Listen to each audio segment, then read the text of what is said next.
नमस्कार, हम उपस्थित हैं जनपद भदोही के चौरी बाजार में और हम आपको बता दें कि भारतीय इंटरमीडिएट कॉलेज परसीपुर में जो कि स्थित है।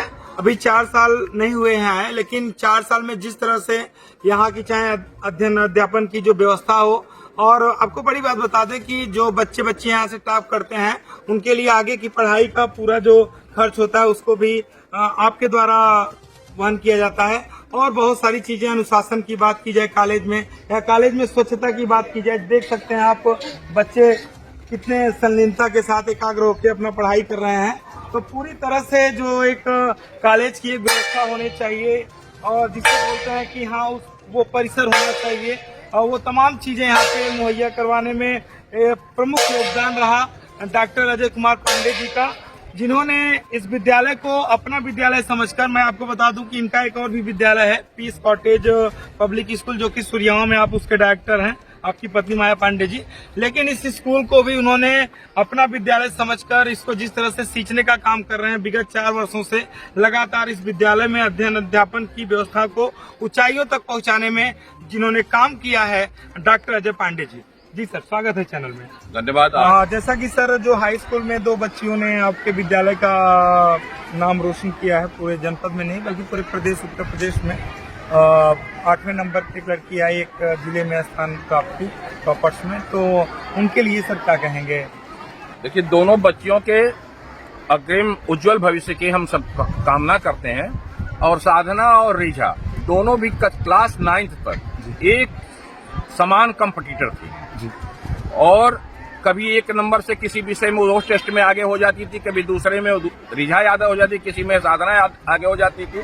लेकिन 9th तक दोनों, 10th में आने के बाद रीझा के थोड़ी पढ़ाई लिखाई में कमजोरी आई, चाहे कारण उसका कोई भी रहा हो। मैं बार बार उससे पूछता था कि रीझा टेस्ट में कभी तुम साधना से कम नंबर पा जा रही हो, 9th में तो ऐसा नहीं था। उसने कहा कि सर मैं समझ नहीं पा रही हूँ, मैं पहले कम पढ़ती थी तो नंबर अच्छा आता था, अब मैं ज्यादा पढ़ती तो नंबर मेरा कम आ रहा है, ये मेरे समझ में नहीं आ रहा है। और साधना वास्तव में एक्स्ट्रा ब्रिलियंट लड़की है, जीनियस है, और उसका सपना है कि मैं बड़ी होकर के आईपीएस बनूंगी, और मेरी शुभकामना है कि वो लड़की आईपीएस बने, और उस बनने के लायक है और योग्य है। परिवार के लोगों से मैंने व्यक्तिगत रूप से बात किया टेलीफोन पर, आजकल वो मुंबई में है। परिवार के लोगों, उसके पापा से मैंने कहा कि बच्ची का सपना कहीं टूटने मत दीजिएगा, यदि कहीं जरूरत पड़ेगी तो हम जैसे लोगों को याद कर लीजिएगा, लेकिन अध्ययन बीच में नहीं रुकना चाहिए। उसके पिताजी मुंबई में कोरियर का काम करते हैं, और बहुत भावुक थे हमसे टेलीफोन पर बात करके कि आपने फोन करके मुझे पता किया। मैं कहा कि उसको भेजिए, जल्द से जल्द उसका सम्मान करना है। तो हम लोग अगले हफ्ते में उस बच्ची को, शनिवार तक वो आ जाएगी, अगले हफ्ते में हम सभी जो है उसका विद्यालय स्तर पर सम्मान करेंगे, और हमारे उच्च अधिकारी उस समय हमारे साथ हैं। हम सभी विद्यालय परिवार के लोग इस बच्चों के उत्कृष्ट सफलता पर गौरवान्वित हैं, और यह महसूस करते हैं कि उन बच्चों के अध्ययन अध्यापन की जो व्यवस्था एक प्रधानाचार्य को, एक विद्यालय परिवार को जैसी करनी चाहिए, वैसा हम सभी करने में सफल रहे। और जनता की जो अपेक्षाएं रही इस विद्यालय के प्रति, उनके मानक पर हम सभी खरे उतरे हैं जी। सर, हमने सुना जब से आप यहाँ आए हैं लगातार आपके विद्यालय से टॉपर्स निकल रहे हैं, डिस्ट्रिक्ट टॉपर्स पे, या चाहे वो खेल हो, खिलाड़ी हो, जिस तरह से आप अपने विद्यालय में वो लड़कियों को प्रशिक्षित करने के लिए कराटे वगैरह हो, तमाम आप खेल क्रिकेट वगैरह भी करवाते हैं, जिसमें कि आपके विद्यालय के बच्चे उसमें भी टॉप करते हैं, आगे जाते हैं। तो पढ़ाई के साथ साथ, पढ़ाई तो जरूरी है सर, लेकिन खेल की विधा में या सांस्कृतिक कार्यक्रम के विधा में भी आपके बच्चे लगातार प्रतिभाग करते हैं और जिले में सर्वोच्च स्थान प्राप्त करते हैं। क्या कहेंगे? जहाँ तक बच्चों की प्रतिभा का सवाल है, मैंने 2028 अगस्त 2019 को विद्यालय में प्रधानाचार्य के पद पर मैं कार्यभार संभाला। 19 में ही हाई स्कूल का जब परिणाम आया तो एक अर्चना मुदलमान लड़की थी जिसने जनपद में अपना 10वां स्थान प्राप्त किया था। उसके बाद 2 साल कोविड का काल रहा। कोविड काल के बाद इंटरमीडिएट स्तर पर सत्यम पटेल ने जनपद में 10वां स्थान प्राप्त किया, और इस बार 2023 की परीक्षा में जनपद स्तर पर हमारी जो है साधना यादव और रीझा यादव ने जनपद में स्थान प्राप्त किया है। साधना का जनपद में पहला स्थान है, और रीझा का जो है जनपद में 10वां स्थान है।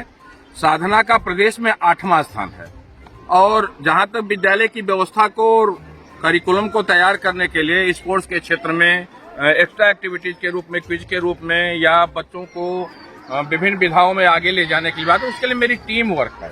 सभी लोगों ने अपना कार्य विभाजन कर लिया है और सभी लोग अपने अपनी जिम्मेदारियों के साथ पूरे विद्यालय को एक रूप से संचालित करने में समवेत भाव से सबके साथ मिलकर के काम करते हैं। इसलिए विद्यालय प्रगति के मार्ग पर है। मैं तो केवल एक निमित्त मात्र हूँ, लेकिन मेरी टीम बड़ी अच्छी है। तमाम उन सरकारी विद्यालयों के अध्यापकों या प्रधानाचार्यों को इन डॉक्टर अजय पांडे जी से एक सीख लेनी होगी कि अगर कुछ करने का जज्बा हो तो निश्चित रूप से किसी भी स्थान को हम ऊंचाइयों तक पहुंचा सकते हैं। तो सर, उन तमाम ऐसे जो अध्यापक हैं जो कि सरकारी कॉलेज में मात्र एक खाना पूर्ति के लिए जाते हैं और वो मेहनत या जो ऊर्जा देनी चाहिए वो नहीं दे पाते हैं, तो उनके लिए आप क्या कहना चाहेंगे? क्योंकि जिस तरह से आपने अपने ऊर्जा से इस विद्यालय को सींच रहे हैं और लगातार ऊंचाइयों तक जा रहा है, तो उन लोगों के लिए एक लाइन क्या कहेंगे? मेरा बस एक सोच है कि जो भी कार्य समाज ने हम सभी को दिया है, मैं प्रधानाचार्य हूं, प्रधानाचार्य के रूप में मुझे अपने नैतिक दायित्व की जिम्मेदारी करते हुए अपनी जिम्मेदारियों का निर्वहन करना चाहिए। उसी तरह से समस्त अध्यापकों को भी समाज ने अध्यापन का कार्य दिया है, विद्यार्थियों को अध्ययन का कार्य दिया है। जो जहां भी है अपने कार्य को निष्ठापूर्वक उसी भाव के लेकर के उस तरफ अग्रसर होगा तो निश्चित रूप से सफलता की मंजिल हासिल होगी। और अध्यापन कार्य है तो अध्यापन कार्य है, वो नैतिक जिम्मेदारी हम सभी के हैं, सभी अध्यापक उसको पूरा करें। सर, आपने उन तमाम चीजों की जानकारी दी जो आपके विद्यालय में बच्चियां टॉपर्स हुई या किस तरह से सिस्टम है आपके यहाँ पढ़ाई लिखाई का। आपके सरकारी विद्यालय में एक टेस्ट होता है और टेस्ट के माध्यम से फिर एडमिशन होते हैं, क्या कहेंगे सर इसको लेकर? ऐसा है कि विद्यालय में बैठने की जगह कम है जी, और मेरे यहाँ मैनेजमेंट है नहीं। ऐसी परिस्थिति में जो कुछ भी करना है हम सभी को करना है, तो जो मेरे संसाधन है उसी को जो है के अंतर्गत हमें परीक्षा लेकर के हम अच्छे बच्चों का चयन करते हैं और उन अच्छे बच्चों को ही पढ़ा करके हम सभी आगे की गुणवत्ता पर शिक्षा दे करके विद्यालय को उच्च शिक्षा की तरफ ले जाने के लिए अग्रसर है। इसलिए टेस्ट परीक्षा ऑर्गेनाइज करना हम सबकी मजबूरी है। तो इस बार सर कितने बच्चे परीक्षा में बैठे थे और कितने उत्तीर्ण हुए? कितने लोगों का आपने एडमिशन लिया? हाई स्कूल में 9th में एडमिशन में हमारे यहाँ जो है 285 बच्चों का प्रवेश हुआ है। 500 प्लस बच्चे जो है टेस्ट में बैठे हुए थे और कक्षा 6 में भी टेस्ट हो चुका है, जिसमें से 37 बच्चों का केवल सिलेक्शन हुआ है और लगभग 13 बच्चों का और एडमिशन हम सभी लेंगे। वह जुलाई में परीक्षा ऑर्गेनाइज की जाएगी। Thank you sir.